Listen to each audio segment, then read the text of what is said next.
Dari Kota Ambon kita beralih ke berita dari Kota Tual. Harga beras dan gula di Kota Tual masih stabil jelang Ramadan. Harga sejumlah bahan kebutuhan pokok di pasaran Kota Tual terpantau stabil menjelang Ramadan 2022. Diketahui harga beras per kilonya di kisaran Rp10.000 hingga Rp15.000 sesuai jenisnya.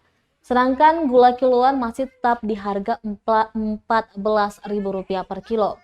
Kepala Dinas Perindustrian dan Perdagangan Kota Tual, Darmawati Amir, mengatakan pihaknya terus melakukan pemantauan pasar untuk mengantisipasi melonjaknya harga. Diakuinya biasanya harga sembako dan kebutuhan lainnya naik setiap memasuki hari besar keagamaan. Namun terpantau hingga kini masih stabil.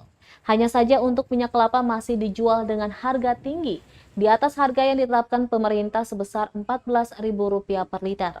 Selanjutnya untuk membantu warga kota Disperindak menjual minyak tanah dengan harga murah.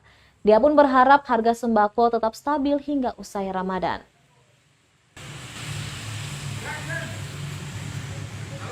Ya, kebutuhan pokok kita untuk beberapa jenis komoditi itu stoknya ada, misalnya beras, terigu, gula pasir, stok ada.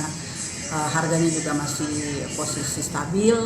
Kalau beras termurah itu ada 10.000 jenis beras bulog, kemudian ada yang dari super premium itu 14.000 per kilo, misalnya putih salju dan lain-lain.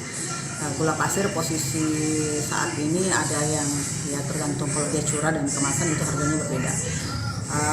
Yang sedikit lagi membingungkan ini adalah harga minyak goreng.